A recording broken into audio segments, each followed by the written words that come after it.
I'm not. I can't afford to not record. Welcome to the BYOK Live, where we discuss the trending stories, strangest dilemmas, and real life topics. Okay now, lovelies, let's get into some things. Hello. It is Tuesday, October 11th, 2022, and this is another episode of the BYOK 2 Cents Live. I forgot what it was. So, welcome. Yes, yesterday, sorry I missed you guys. I wasn't prepared, so I didn't come on because I didn't have anything prepared to say. Here's why. Because I thought it was a great idea to make collard greens the day that I wanted to eat them. I have no idea how my grandmother did that on a regular basis, but it does take a lot of time to get those things done. You got to clean them a million times. Well, that's what my mother said. She's like, you don't want them gritty. Wash them again. Do this, do that. And you got to let meat sit in the pot for all day. It was an all-day process. But the greens were delicious. Magnifique. I just don't know how the grandmas did it. I just have no idea how the grandmas did it. However, you are here on the BYOK platform. To join our mailing list, be sure to go to www.beyondkind.com. Basically, go there for anything. If you want to be a guest on the platform, I am looking for guests for season 4. So if you want to be a part of the platform, come on, join the fun. I am looking for people to interview. You can find that link on that same BYOK, beyourownkind.com. You please also follow me on Twitter, Instagram, TikTok, beyourownkind24. And if you are on YouTube, be sure to subscribe. If you're on Twitch, be sure to follow. Sharing is also caring, and hit that like button and the notification button.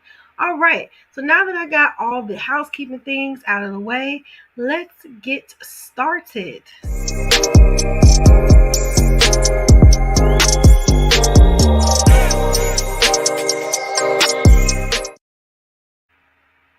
Okay, so last week I talked about the adult McDonald Happy Meal, and I was just like, oh my God, this is so nostalgic. This is just like, oh my God, amazing. So the McDonald's workers are begging people to stop ordering it. Just cut it out. They said the new, courtesy of, I guess, Yahoo, the news of Happy Meals for adults seemed like a neat little publicity stunt for McDonald's and a fun story for everyone to chortle along with.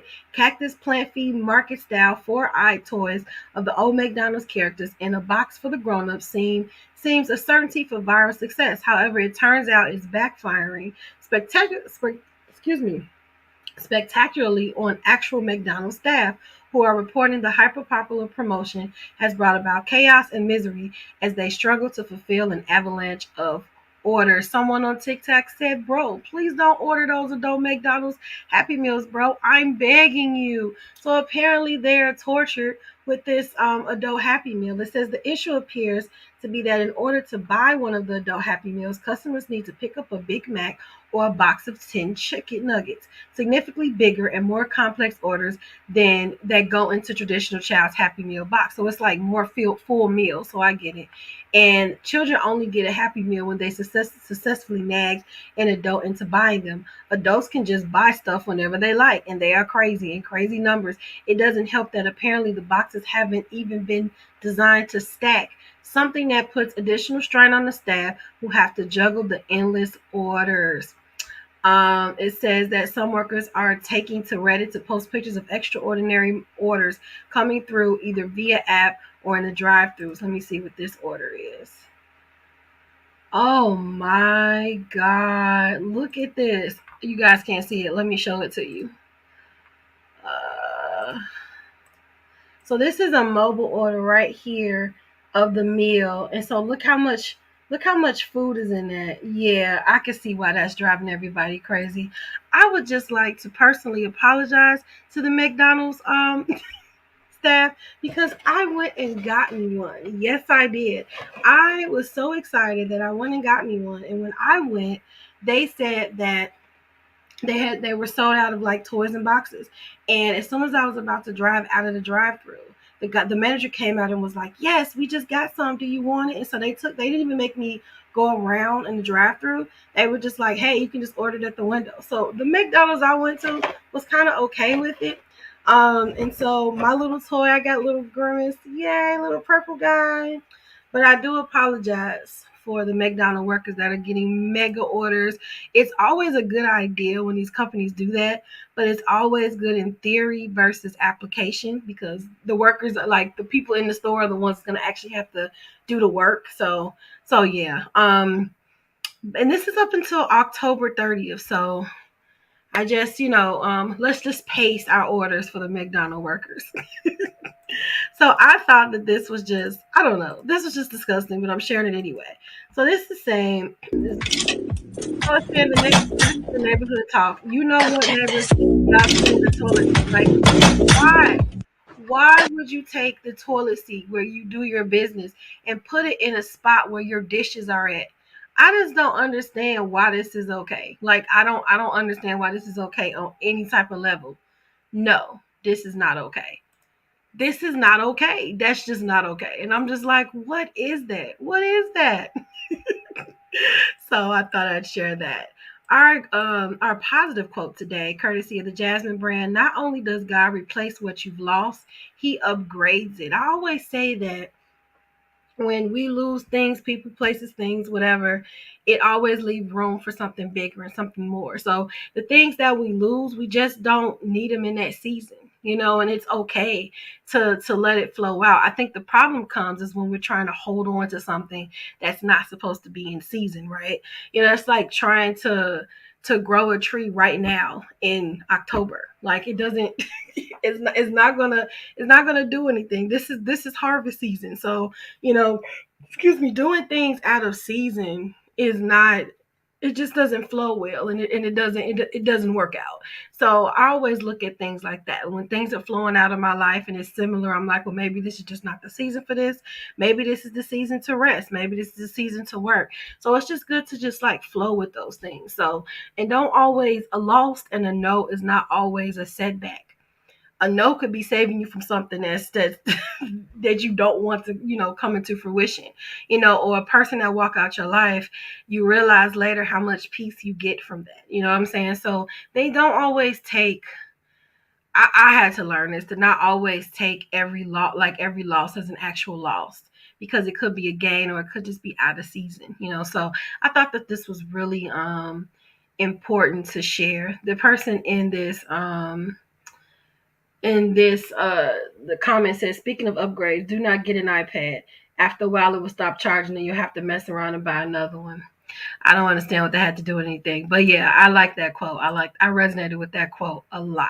Before we get into the next thing, let's get into a quick commercial. Y'all, it's your girl, Miss Michi, checking in with my girl, Renita from Be Your Own Kind. You know that's my sis.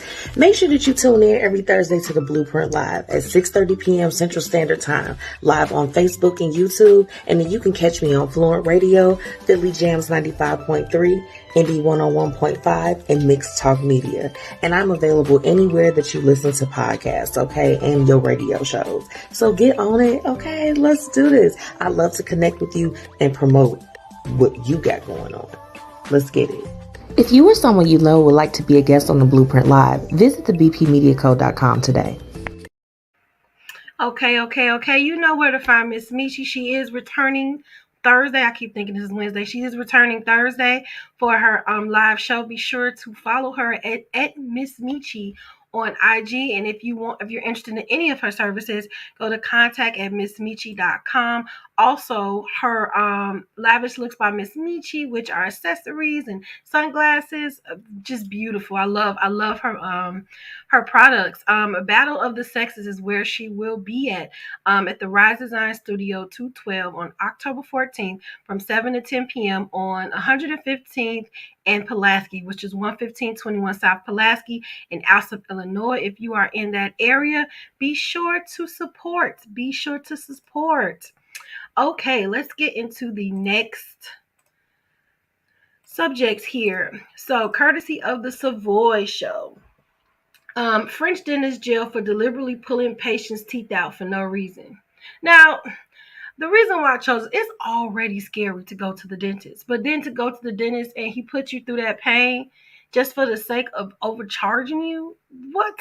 So anyway, a multimillionaire dentist in France has been jailed for deliberately mutilating patients from low-income neighborhoods of Marseille in a money-making scheme in which he performed thousands of unnecessary procedures. Are you serious? So Lionel G. I'm going to mess that up. His name was Lionel. He's 41, was jailed for 8 years, and his father, Carnet, who was 70, who worked part-time for him, was jailed for 5 years after a court heard harrowing accounts of patients who had booked an appointment for minor issues such as cavity or loose crown and ended up having scores of healthy teeth removed for no medical reason. So father and son were sitting and chilling. Was like, you know what? You know how we can make money? Let's just pull teeth. The state prosecution team described how Lionel deliberately harmed healthy patients from the northern quarters of Marseille. I'm probably saying that wrong, Marseille, in order to defraud the Social Security system. He sought to make maximum profits by forcing unsuspecting patients to undergo unnecessary procedures, showing total disdain for their health, and then reaping payments from Social Security. What hurts the most about that is you can't get your teeth back. Once these teeth are pulled, that's it. Like, why did he think that? Why him and his son thought this was okay is totally beyond me. Just totally beyond me. And why is the police officer so thick on top of this? Have you noticed that? Anyway, so I'm so sorry for the patients because, like I said, the dentist is already a hard place to be at, and just to notice somebody just snatching your teeth out for no reason, that's not cool. That's not cool at all. And there's no way they can get their teeth back on top of that. So it's just kind of like you at a loss, you know. Courtesy of Band-Aid for Heart. I thought these were really nice, so I wanted to share this. Someday someone is going to be so soft and gentle with your heart. And I chose this today because I've been speaking to a couple of single ladies this week and how they're saying that they're hardening their heart to love. Love is out there. It really is. And I know the people I talk to probably like, yeah, whatever. But love is out there. There is someone out there that will be soft and won't play about you. That won't play these games and go in circles and whatever else you're going through. There are some genuine people out there. You just have to wait for that person, you know. I know it's so many people that make it hard for people that's actually trying to be on the up and up because there's so many people that's trying to game you or take advantage of you. But there are also beautiful people in the world who are so looking for love as well, and who is also looking for gentleness. So if you come across somebody like that, even if you're not interested, be sure to still be kind and be gentle to them, because I just don't want, and maybe I'm a hopeless romantic, but I just really feel like there is someone out there for everyone where you could be yourself and you don't ever have to edit who you are, and that person is just going to genuinely love you and genuinely be by your side. So I just wanted to share that. The other one was someday you will look back and know exactly why it happened. That's my favorite one because I do that a lot. You're going to make memories with other people, better people. It is so many wonderful people out here in the world. I think when I feel like when I stepped outside of my circle and just opened up, was vulnerable to strangers and vulnerable to new adventures, I like a lot of people started flowing to me with such beautiful spirits. Hurting them back will not heal your pain. Nope, it's just a temporary fix. It definitely is. You forgave someone who wasn't even sorry. That's strength. It is strength to accept an apology that you never were going to get. Some people are in your life to test you until you stand up and say, enough is enough. I am worth more than what you offer me. I love that one too. And all you can do is learn your lesson. There's no point in wishing you had done it differently. The past is the past. Accept it and grow from it. Because here's the thing. You don't know if you would have chose the other thing if the same outcome would have happened. So I feel like I used to go back and say, man, I wish I would have did this. I wish I would have did it this way. But who's to say that if I did everything total opposite of what I did in the past, that I would not still be in this spot in my life? We don't know. We don't know because we chose something else. So going down that road, I don't know. May you attract someone who speaks your language so you don't have to spend a lifetime translating your soul. I don't even have anything for that one. I think that is so beautiful. That is so beautiful. So I just wanted to share those because I just thought they were really encouraging, and I'm all about the encouraging stuff, right? So last week we talked about the decline in BBLs. Well, this is not really a BBL story, but more so just someone thought it was good too. Is this a copy? No. I don't want to talk over that. To highlight, Cardi B surgeon wanted to talk about her surgeries. So it says Cardi B surgery advisor says the rapper will be opening up about her most recent procedure soon. She wasn't going for slim, athletic, but for more hips. So she wanted to be more hippie. So let me put my glasses on. This is really little. It says Cardi said they don't want me to get on that table and went and got on that table. Big Barty has decided that we will be speaking about it soon and will be open with some of the other surgical procedures. Please keep in mind that this was my client's desired look. She wasn't going for slim athletic, which is what she had, but for a more hips and lateral vixen type of look. We aimed for this and definitely got exactly what we were looking for. Many have also been speculating about any procedure she did on her face. Let me just clear the air. The last procedure or any cosmetic changes, meaning fillers, that she had done was 2 years ago when she dissolved her cheek fillers and did her rhinoplasty. I know this because as her key surgery advisor, I was there with her for it all. What you guys see now is just swelling and minor water retention from our last round. Please keep in mind that she took time off, but we all know how demanding her career can be and everyone's body react differently. It was quite the ride, but all I know is she looks damn good and I can see why the girlies were hating this week. Keep it classy in the comments. I get this isn't everyone's preference, but it was her, so let's respect it. Per. Okay, that was pretty long. So basically, she was going for a more hippie look, and she does have a more hippie look, and she looks good. She looks good in her body, you know. But a lot of people are saying, you know, maybe, you know, slow it down because you don't want to start not looking like yourself. It was comments like that. So a lot of people was like, if you keep going, you're going to be looking crazy and things of that sort. And my thing is, I don't know. I mean, she must have given him permission to do this because due to HIPAA laws, I don't think you're supposed to be telling all of these surgeries, but maybe she just wanted to clear the air because a lot of people was noticing that she looked swole in her last video with Gorilla, I believe is her name. So a lot of people just was like, you know, trying to figure out, well, what did she do with her? So I guess she just wanted to let us all know about it. So maybe hips are in, maybe BBLs are out, and hips to match the BBL is in. Who knows? You know. So I thought this was hilarious. The Isley brothers are rapping, y'all, like the soft sultry. I keep hearing footsteps, baby.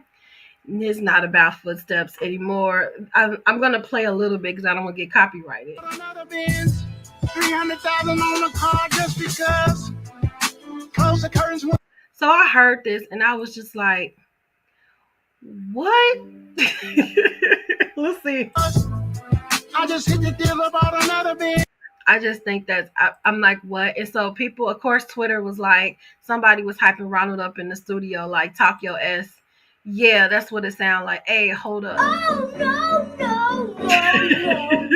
Oh, no. That's going to get the young bucks listening. See what happened with R. Kelly not writing for him. As if the Isley brothers wasn't out decades before they worked with R. Kelly. Right. Dog, it's no effing way Ronald Isley is talking like this on the new song, dog. The richest that there ever been. He might be the richest. This is the best song I've ever heard. Really? Please tell me this ain't real. It's definitely real. Future in trouble. You know what? I just think at a certain point when you are an artist and you've reached a certain point in your life, you can just have fun with it. And I'm pretty sure he's having. We know that he can sing. We know that they're sultry. We know that they're R&B. So it's like, okay, whatever. We're the Isley brothers. So they said Ross definitely wrote this. I don't know what it is, but I thought it was hilarious. Let's get into a commercial before we keep going. If you've been wondering how you can help the BYOK platform, you want to know more. Here are 3 ways that you can support my platform. Number 1, share. This is the best option because it's free. All you have to do is press the button, share here, share there, and if you want to take it a step further, subscribe to our YouTube channel. Thanks in advance. The second thing is we have Ko-fi, which is a platform where you can donate your matcha tea. $3 at the least.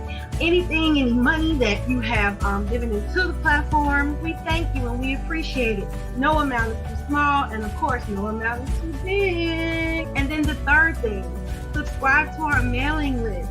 Another free thing. Also, all of the content that is in the newsletter will not always be posted on social media. As always, thank you for your support, and as always, be sure to be kind to yourself and yourself.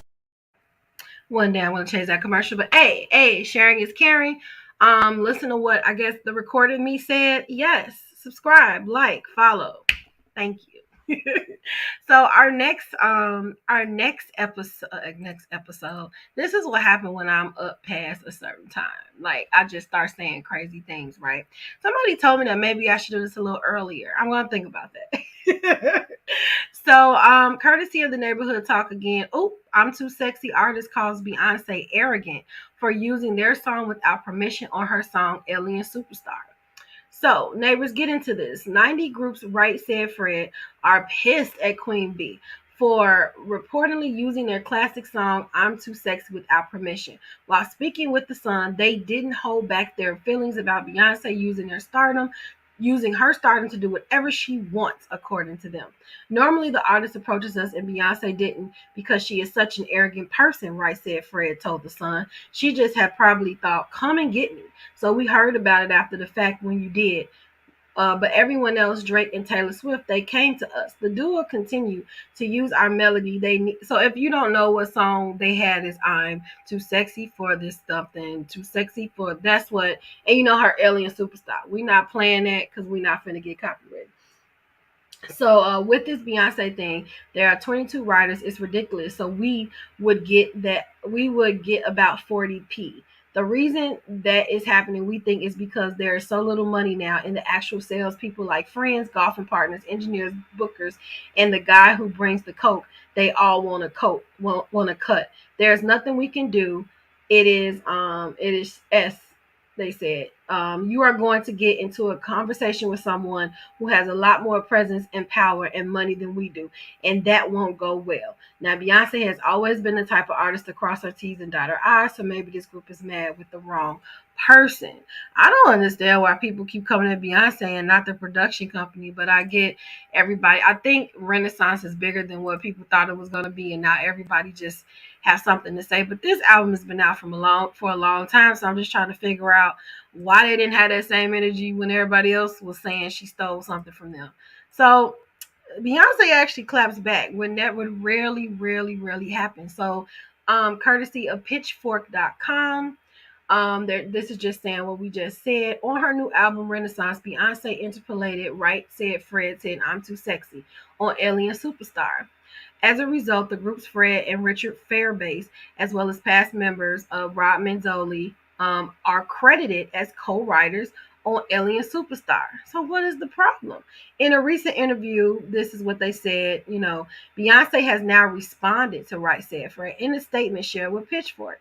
She says, and which she never does, she says the comments made by Right Said Fred stated that Beyonce used I'm Too Sexy and Alien Superstar without permission are erroneous and incredibly disparaging.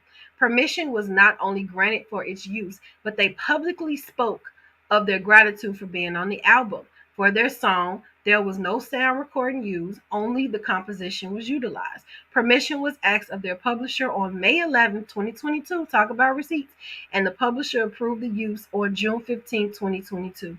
They were paid for the usage in August 2022. Furthermore, the copyright percentage of the Right Said Fred writers with respect to the use of I'm Too Sexy is a substantial portion of the composition. Collectively, the Right Said Fred writers own more than any other singular writer and have co-writer credit. The accusation is false. Now, this is the first time Beyonce has said something. Other times, she just removed people off.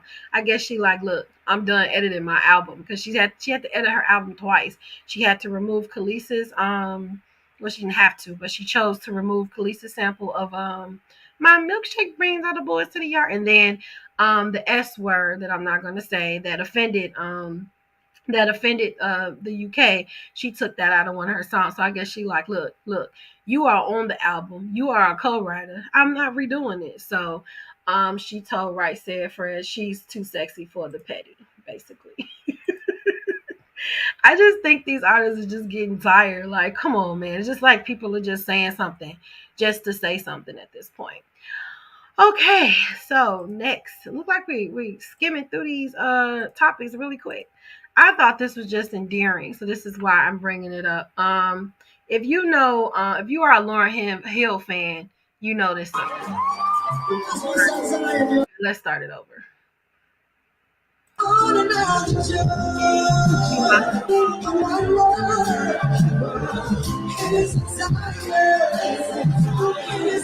And if you know the song, in the song, people were telling her not to keep him because it would ruin her career. Now he's like an adult. This is actual Zion. I thought this was such a good one. Such a good one.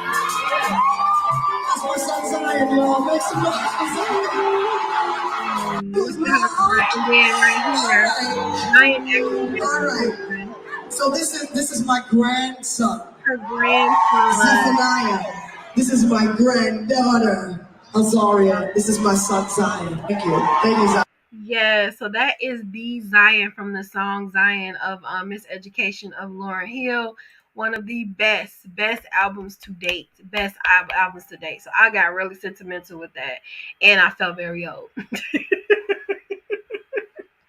I don't even know if I feel like I think I'm going to go into the BetterHelp commercial because the next couple of yeah, let's get into the BetterHelp. And let me just play. This episode is sponsored by BetterHelp. People often think anxiety looks one way, but it has many faces and many emotions that sometimes can be overwhelming and daunting.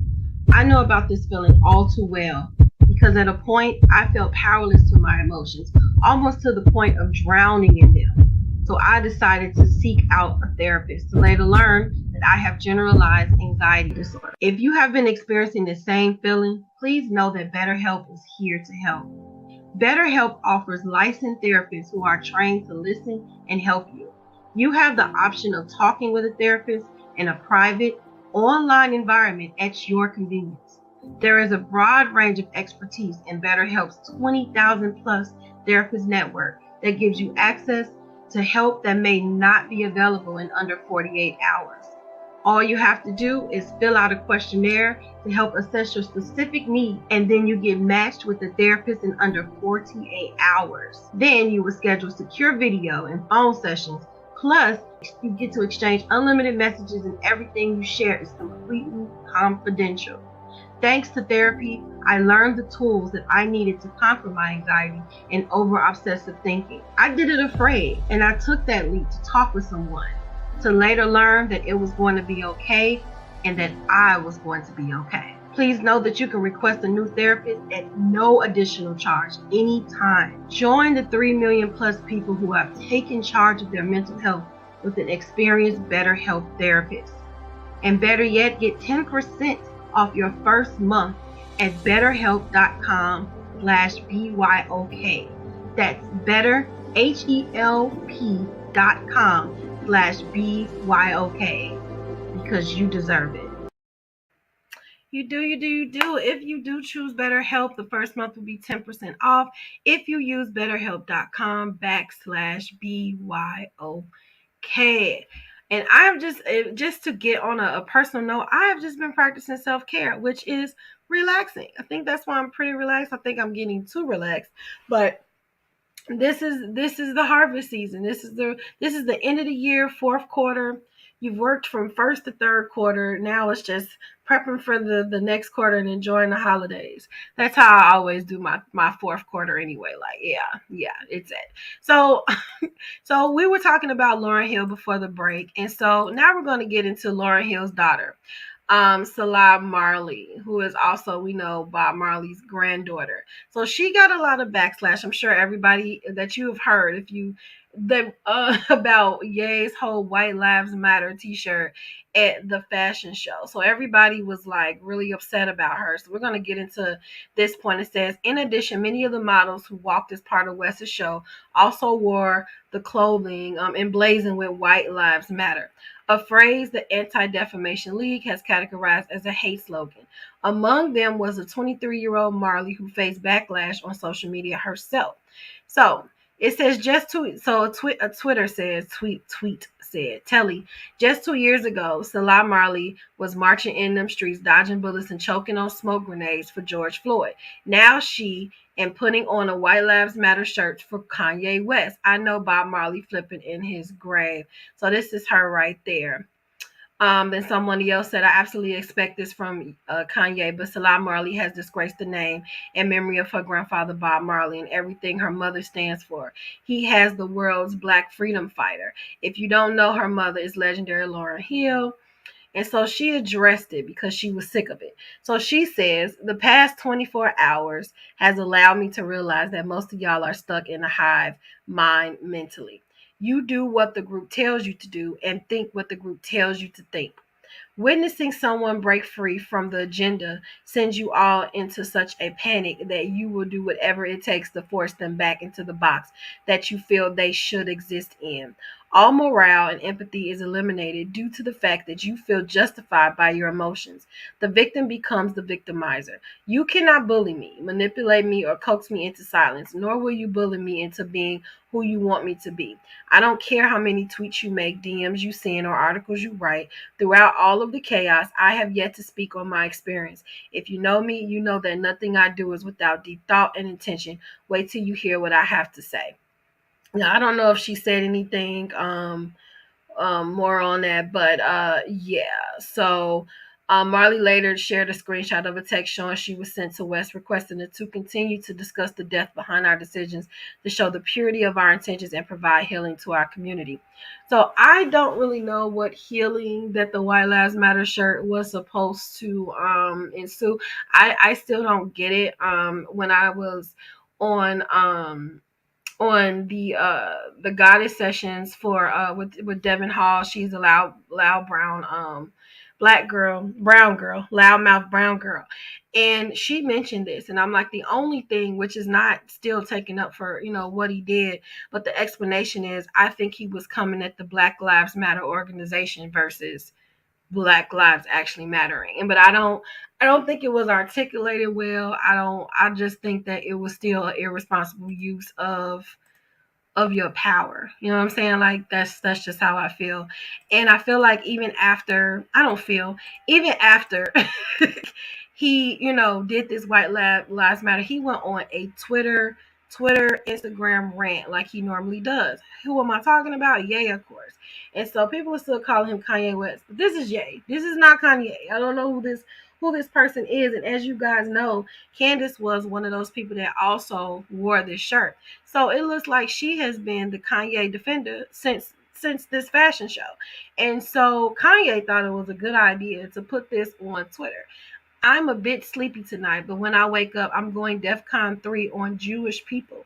The funny thing is, I can't actually be anti-Semitic because black people are actually Jew also. You guys have toyed with me and tried to blackball anyone who ever opposes your agenda. So I think using things like DEFCON 3 and then Jewish people right after it, see what I'm saying? Out of context. And so because of this random tweet, Twitter took him off. That's enough. That's enough. It took so much for them to take him off, but I guess this was it. This was the icing on the cake. So this is what Candace had to say in defense of this tweet. That was the tweet. And people subsequently demanded that the tweet down for anti-Semitism. Now, if you are an honest person, you did not think this tweet was anti-Semitic. You did not think that he wrote this tweet because he hates or wants to genocide Jewish people. This does not represent the beginning of the Holocaust. That's if you're an honest person, you will admit that, right? If you're an honest person, when you read this tweet, you had no idea what the hell he was talking about. I had no idea when I read this tweet what the hell he was talking about. This tweet inspired questions, not answers. First and foremost, what is DEFCON 3? Did he mean DEFCON 3? Which would be a military defense position, not an offense. For those of you that are offended, a military defense position. But is he defending himself or is he defending? It's not clear. He's tweeting this because he's reading the Newsweek headline calling him an anti-Semitic. Is he angry because he can't believe that he's not free to talk about people in his life who happen to be Jewish, right? without being accused of anti-Semitism? Is he saying, but he didn't have to word it like that? I'm not going to shut up and I'm going to keep tweeting and I'm going to keep calling these people out, referring to his friends that he feels slighted by? Is he talking about Jared Kushner and Josh Kushner? If you're a liar, you'll say, I know I was scared, Candace. I actually thought that Kanye West was going to launch a military strike in Israel. Because that's the reaction. Like when I woke up and I looked at the headlines, the reaction was like Kanye West had gotten together a military strike and it was going to go forward in the morning time in Israel. That was the reaction that was met with this tweet. Now, once again, I want to make this very clear. This is not a defense of his tweet. This is an open question, which never seems to happen anymore. It's like you cannot even say the word Jewish without people getting upset, in the same way that you're not allowed to say Black anymore, in the same way that if you talk about the struggles of Black Americans and you talk about the people in Black America, like Patrisse Cullors, the founder of Black Lives Matter, who are harnessing emotions to enrich their pockets, right?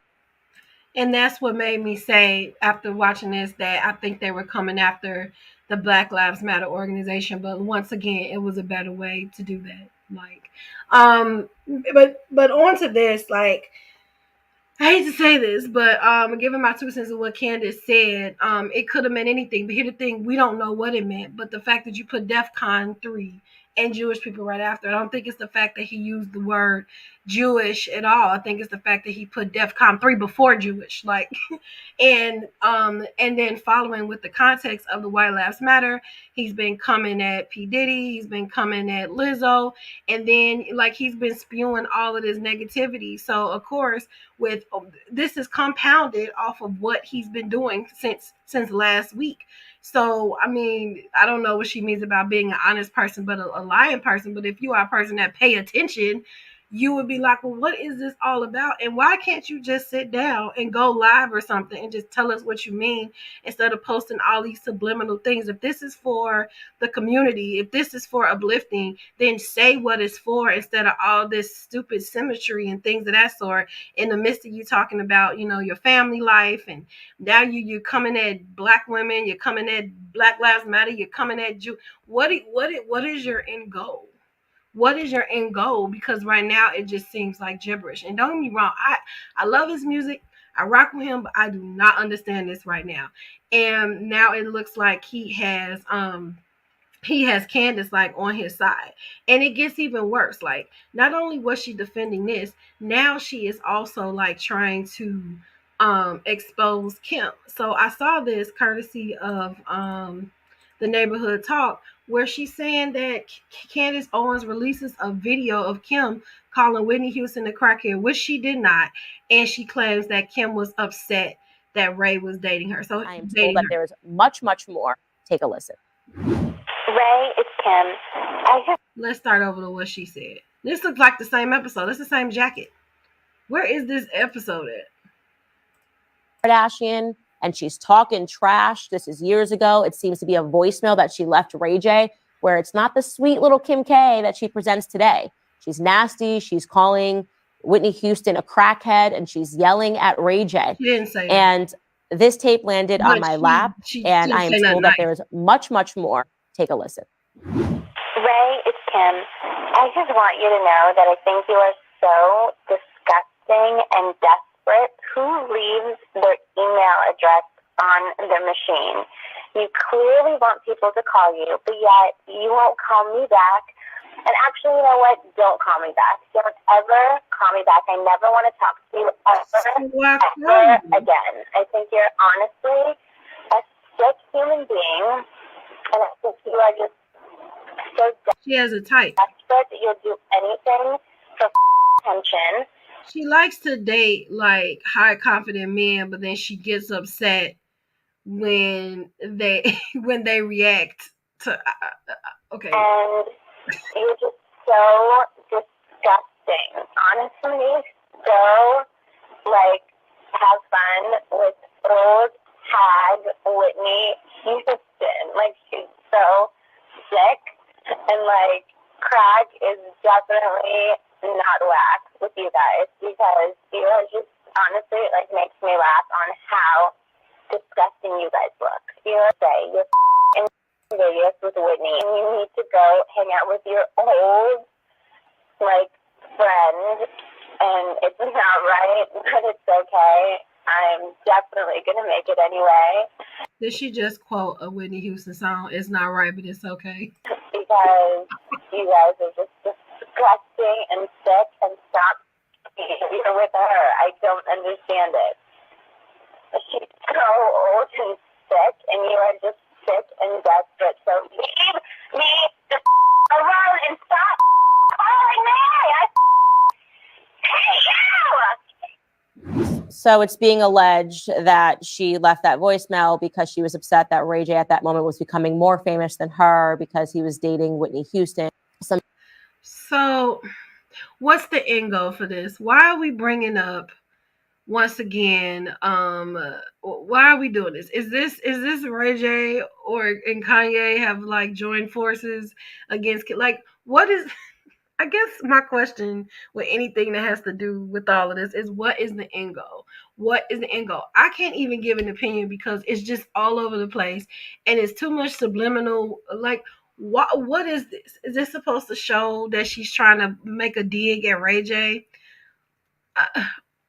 Look, if they're going to expose something, expose the conversation where Ray J, Chris, and Kim thought it was a good idea to do the video. Let's talk about that. Where's that paperwork? Because this is just diverting away from what Ray J allegations were, or what are the guidelines and what is on the divorce decree as far as parenting with him and his kids. If this is all about that, then help me out. It just seems all over the place.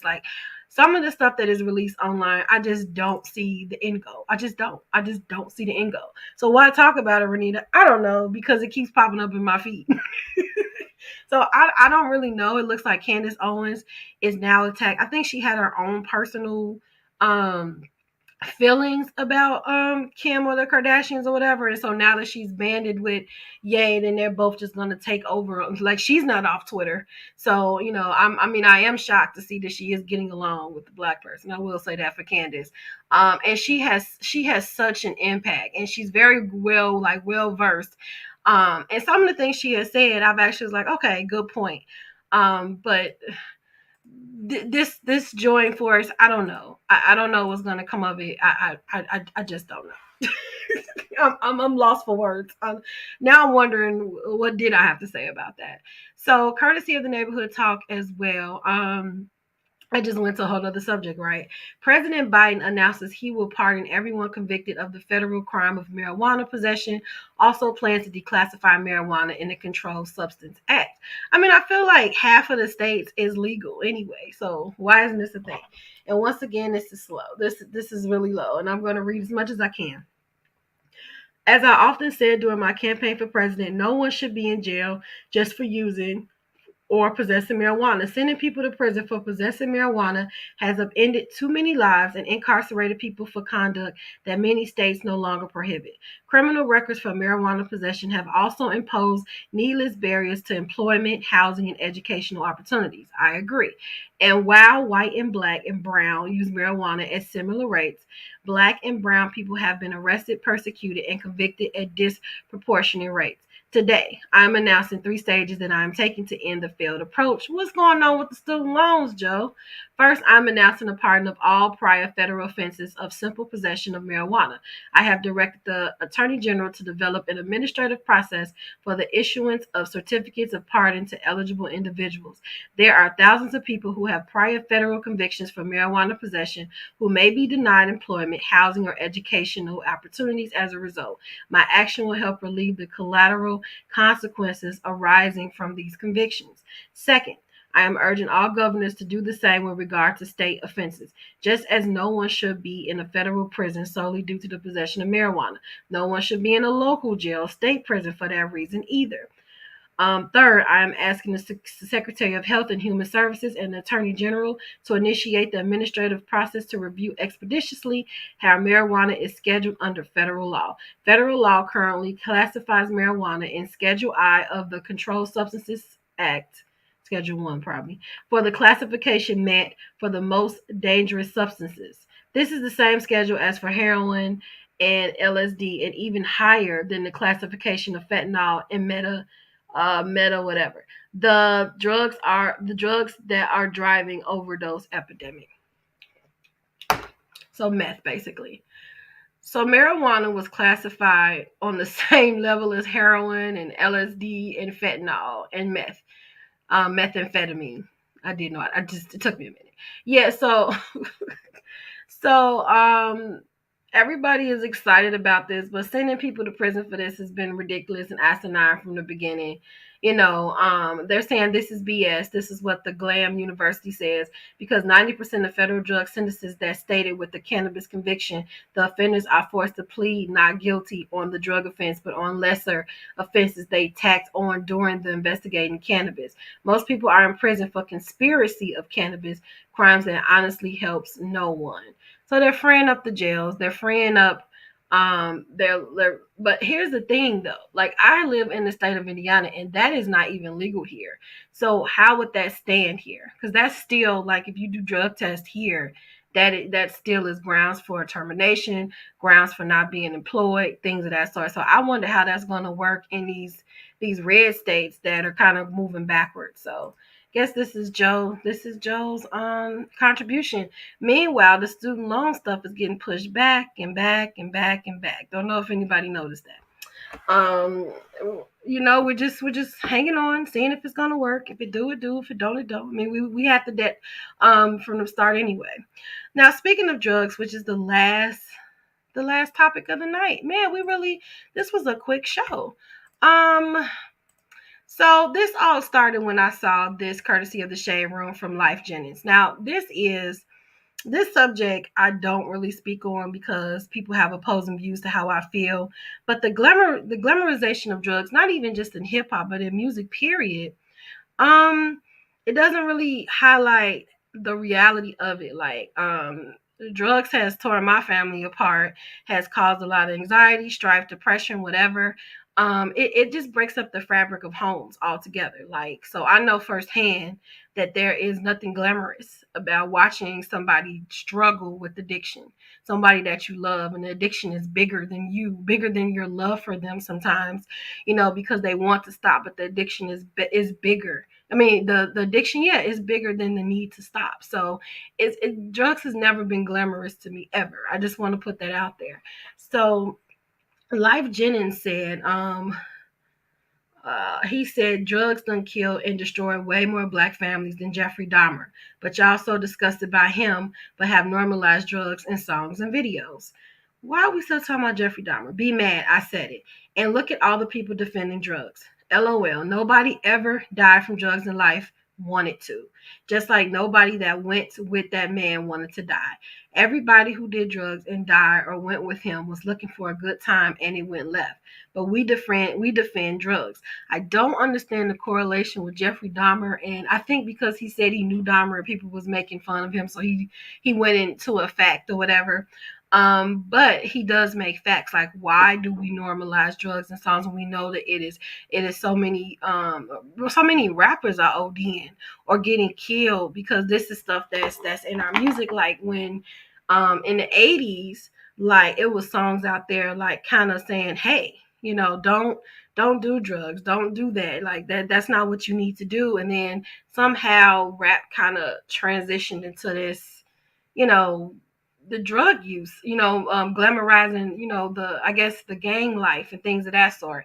And it just kind of stuck for years. Like, I think as far back as I could think of, I don't know, like Jay-Z was who I listened to as a kid, Tupac, Biggie and them, and that's what they talked about. And I think Tupac, started off, with Positive, and then he went to Death Row and like blew up. Like, he was popular before then, but he just blew up when he went into Death Row because that life seems glamorous on, I guess, the drug dealer side, but not the addiction side, because while you're making money, you're tearing up somebody's home. You know what I'm saying? And I get that it's a cycle. When you're in that neighborhood and nobody teaches you to go out that neighborhood or teaches you another mindset. I get that you get caught in the game. I get that. So there's no judgment here. But what I'm saying is, from the other side, it's not as glamorous. That's all I'm saying. So I don't know if you ever watched and I can't even think of it now. She played on what is that Fox show that didn't last for a long time? I bring me it was a Sparkle? No, it wasn't Sparkle. It was Star on Fox. I don't know why they canceled that show. That show was so good. Anyway, Star, she says, I believe that every person struggling with addiction deserves help, love, and a full life. But as far as artists and songwriters go, stop writing songs about Xanax and Percocets and pills and Coke and benzos, and then almost dying before you decide to tell your fans that you just sold all this, that ish, to that it almost killed you, and you're so lucky to be alive and to be healthy and sober now.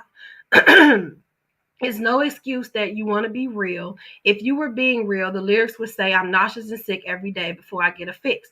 I barely perform. I fall asleep and leave everyone on read. I haven't brushed my teeth in 3 days. My hair smells like a tour bus. I'm angry all the time. My family is sad and hurting. Instead of some cute, I just popped another one, I miss you in a song. You sold the drug-fueled dream to children and then went and got help that you can afford and they cannot. So you're lucky to be alive. But guess who's dead? Your fans. So she says the number one cause of death for teens and adults in the United States is fentanyl poisoning. Not car accidents, not cancer, not COVID, not heart disease, fentanyl OD, music industry. We are complicit. We are the advertisers.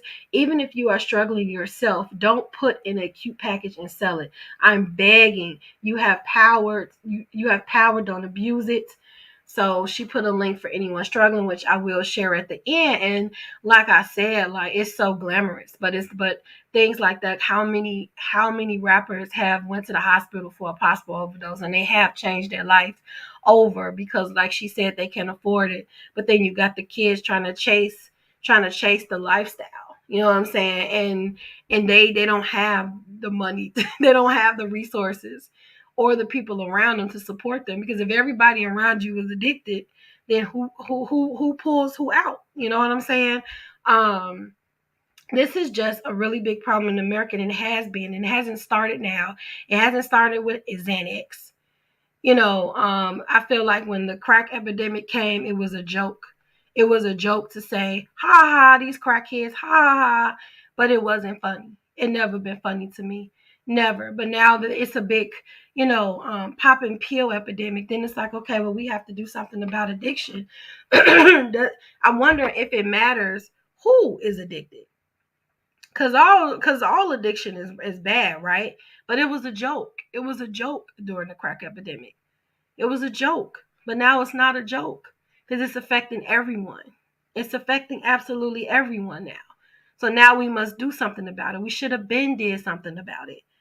And the same people who sing these songs, they'll come up and say, well, this is just entertainment. But these people are looking up to these musicians. So what do? Because they want to be cool. And in order to be cool, you have to be, in this realm or say this or glamorize drugs, glamorize the lifestyle, because everyone wants to get rich. Everybody wants to get rich or die trying, right? Isn't that what 50 Cent said? And even he don't even do drugs. And all he did was rap about drugs. He's a health nut. That's what I'm saying. Like, these people don't even be living the life that they rap about. So but kids are following it. And what even brought this to my attention is this rapper Joey Badass, who I feel is somehow related to Bobby Brown. He he did this powerful he did this power performance on BET, and I just want to share it. Rappers, we got to stop perpetuating our own genocide. There's a war going on inside and outside, no man is safe from. How y'all rappers call yourselves real? Turn around, tell these kids to kill each other. Right. You see, the problem is we're y'all biggest ops. I'm done pointing fingers at the judges and the cops. It's time to take accountability. From Scott LaRock, Big L, Biggie and Pot, X and Nick, King Von and Pot, Young Dove, now PNB Rock. How many more names I gotta drop? It's just been senseless killing. Hey boo, hey boo. So it's like, at one hand, we can't judge. The rappers can't sit and judge and say we got to be peace, but then the next song they release is I killed this, I popped this, I did this, I did that. You know what I'm saying? So it's like there has to be some kind of accountability in the industry, which I don't see changing because whatever sells is whatever, is popular. For instance, all we've been seeing online was like Cardi and Nicki, Cardi and Nicki, Cardi and Nicki. But has anybody even highlighted Megan Thee Stallion? She has this whole website out that focuses on mental health, that focuses on addiction, that focuses on things like that.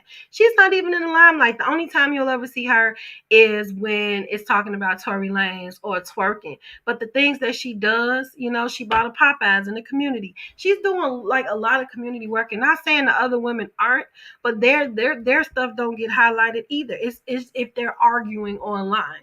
You know what I'm saying? Like they push out what they want us to see, but they cover up all of the good and the stuff that they're doing. And she doesn't really rap about gang life. She kind of just rap about having fun and things of that sort. But my whole point is she doesn't get highlighted that much because she's just out here just doing things in charitable work. And why isn't charitable work and why isn't having a career cool? Like, why isn't just being yourself cool? This is why I started the whole platform, because it annoys me how people are chasing a dream or chasing this illusion or story, the narrative that people are putting out there. And it's just a narrative because these people aren't even living this stuff. It's just a narrative, and all it does is tear down the everyday people who supports this. So I said what I said with Kanye and Candace. What's the end goal? What's the end goal? What is it? So and it kind of got on my nerves too that when I was looking up, drug use and songs, and it was just saying hip hop, hip hop, hip hop. But rock and roll is really heavy talking about, drug use and glamorizing the drug life too. So it's not just hip hop, but yet hip hop is always given that reputation as, for that. But anyway, so this one happens to be about that. So it's really quick. I'm not going to read the whole thing, but what it's saying is illegal drug use became increasingly linked during the time period to wealth, glamour, and social standing, making a significant change from early years when when rap music was more likely to have depicted the dangers and negative consequences of drug abuse. Yes, matter of fact, I feel like rock and roll started this and then it trickled down, because when rap first came out, like I said earlier, it was more about community work. It was more about staying away from drugs. It was more about support and things like that. And then somehow it just flipped over. Like one minute MC Hammer was like, ah, da, da, da, da, da, and then other people, then next thing you know, it's like, what's this, toss it up or whatever the song is. So I couldn't think of something on top of my head. So yeah, I want to get to this paragraph though that I wanted to read, because I don't want to read the whole thing. What does it say? Okay, so of the 38 most popular rap songs between 79 and 84, hey boo, I didn't know who you was. Hey sis. In early 1990s, the percentage of rap songs with drug references experienced a sharp jump to 45% and steadily increased to 69% of the 125 top rap songs between 94 and 97.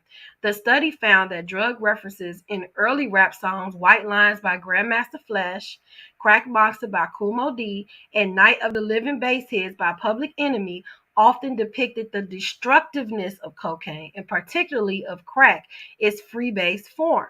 This cautionary tone about cocaine gave way to rap lyrics in the early 90s that increasingly portrayed marijuana use as a positive activity.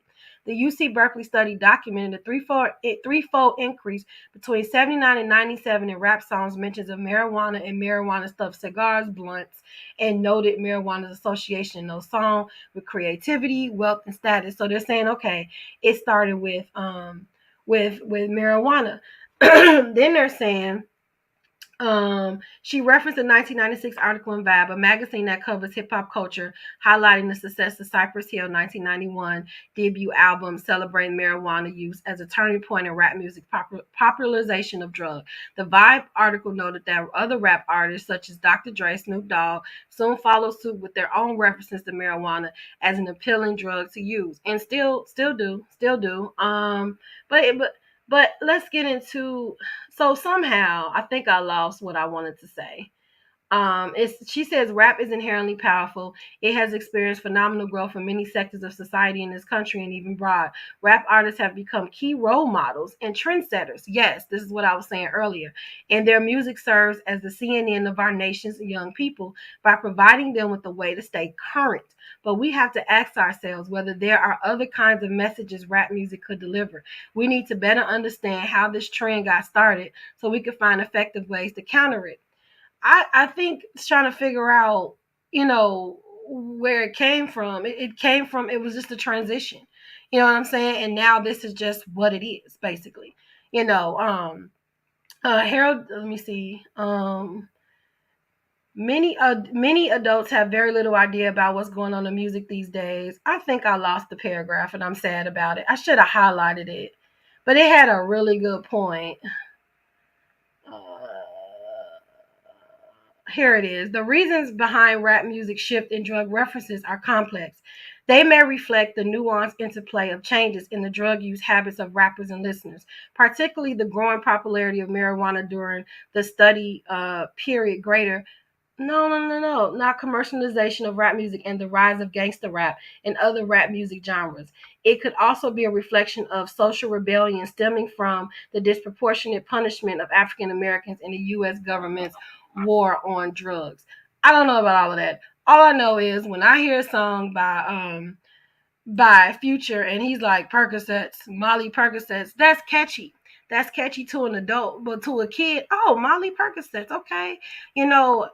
Like I've said earlier, like our energy feeds off of what we listen to, what we absorb into our spirit. And if you're listening to things like that all the time, especially if you're an impressionable kid, yes, it seeps it seeps into your spirit. And like they said, rap artists are trendsetters. So whatever looks cool, I'm gonna want to do. They're the role models. And so when people used to ask me who is my role model, it was always somebody that I know. I don't know these celebrities. You know what I'm saying? Like I don't know them. I love Oprah. I think she's amazing, but I don't know her enough to pin her as like I would love Oprah Wealth. I'm not gonna lie. I like the things that she has said, but I don't know her as a person.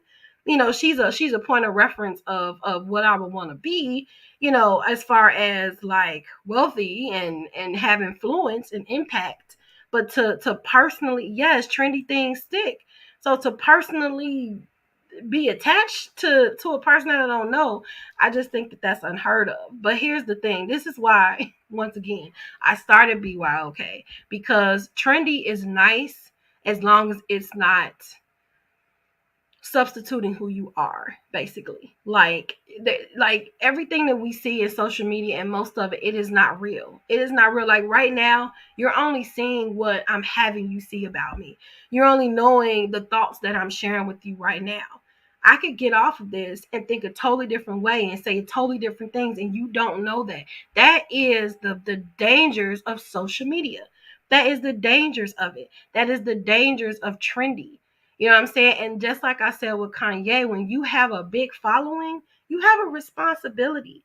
And when he started, let's just use him. When he started out, he was so responsible with his impact. This is why it hurts us so much, because he was so responsible. He wasn't your typical rapper talking about he kind of somehow got popular in the midst of when, what he was rapping about wasn't popular. This dude came out with Jesus Walks. That was being played in the club. He's always been selling Jesus. I've always believed that he believed in God. God really be keeping him. You know what I'm saying? But he was so different and he was so him. And that's what drew me to him. You know what I'm saying? But some of these rappers, that's not them. That's not them, but these kids are following them. And that's dangerous. And that's why I think it's important, if you have children or if you have nieces, cousins, or whatever, to be present in their life so they can see a real life depiction of success, a real life depiction of working hard, not just going off of these images and narratives that's being sold to us and through social media.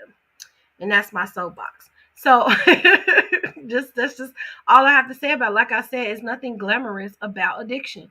Nothing is glamorous about being addicted.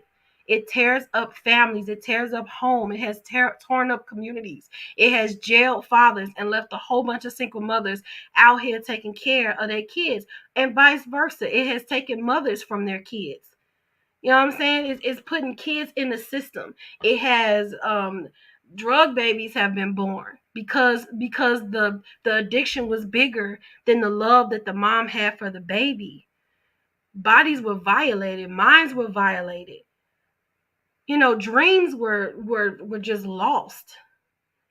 All because of addiction. It's not cool. It's nothing cool about addiction. It's not. So I saw this article where it says the 20 best songs about drugs of all time. Why this is a title, I don't know. But I just want to prove to you how rock and roll has also influenced, because like I said, when I went on Google, I just saw a whole bunch of hip hop, but hip hop is not the only genre doing it. So number one, Lucy in the Sky, the Beatles. That's number one. I don't even know what this song is, but the fact that the number one song is the Beatles was enough for me. Purple Pills by D12. I do remember that song. And even Eminem, okay, Eminem was getting high for real. But even Eminem had talked about how he was just so high and so cloudy, and how he had to remove himself to sober up. You know what I'm saying? And this is what Jude was saying, how Eminem had the money to get the help, to get the healing. But what about all the kids where he was promoting drugs? Like most of his early songs was about him getting high, because he was actually rapping about what he was doing. However, how many people did he influence? You know what I'm saying?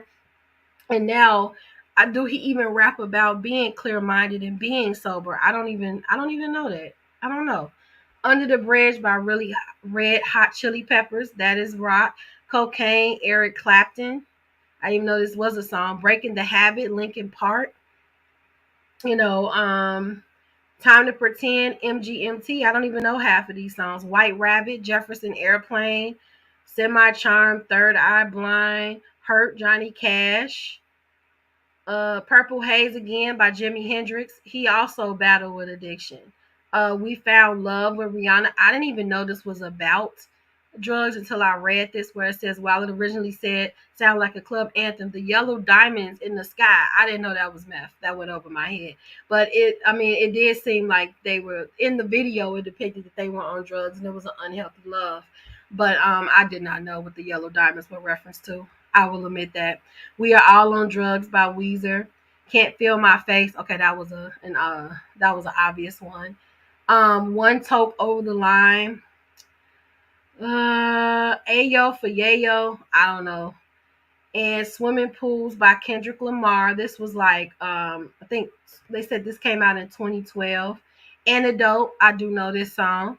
This is just where he says that he knows the antidote for calming his mind, which that was a marijuana song. Rick James, obviously, was a marijuana song. I can't believe he's at like number 19 for that. And then Molly by Tyga, and Mother's Little Helper by the Rolling Stones. So it's not, I just said that to say it's not just, drugs are not just glamorizing hip hop. It's glamorized in media, period. In media, period. So yeah, I guess they're showing on the high. You don't have to worry about things, and you could just continue on with your life. You have no worries. And yeah, but what about when you don't have that money to support that habit, and you're doing questionable things to support that habit, and you're robbing from your mom and your sisters and your brothers? Like, I'm not sitting here trying to be on a soapbox and say I do drink. Drinking is a drug, However, I'm talking about when you're addicted, when this all you think about from the time you wake up to the time you go to sleep, and how in these songs they glamorize that lifestyle.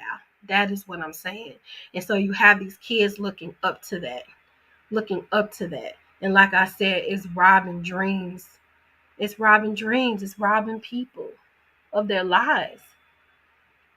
So it's just nothing glamorous about addiction to me. It's not.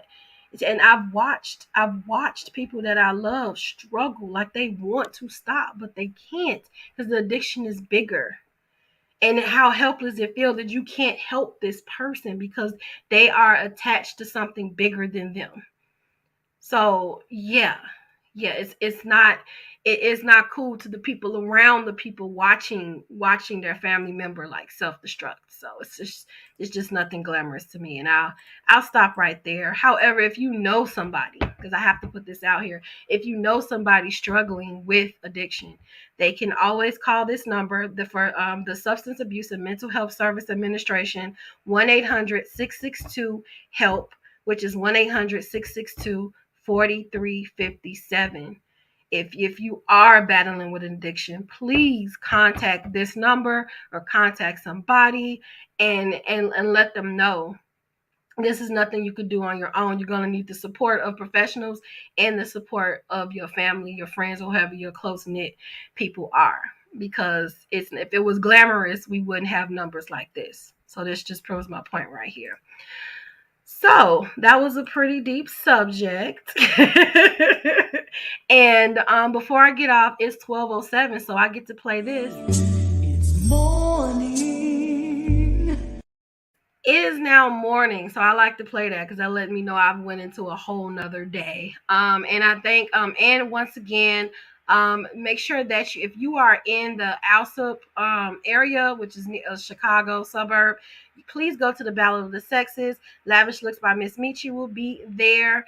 It will be this Friday from 7 to 10 p.m. Full fun karaoke and games. Just something to do on a Friday if you don't have anything planned. Make sure that you go out and support. And I just want to, in closing, I just want to say thank you. Thank you for watching my show. You could be anywhere tonight, yet you are here with me, and I appreciate that on so many levels. If you want to join our mailing list to keep up with me, you can go to BeyOK.com. My moniker for all social media is BeyOK24. If you are on YouTube or Twitch, be sure to follow and subscribe. And if you're on YouTube, to like and hit the notification button. And sharing is always caring. And you all call somebody later on today because it's late and let them know that you love them. Just one person, and let them know that you love them and let them know that you care, because you don't really know how people are struggling and how that can just make somebody's day and just take them through the rest of the day. In everything that we do, let's be kind, because we don't know people's personal struggles. And until tomorrow, don't forget to be kind to yourself and each other. All right. Bye.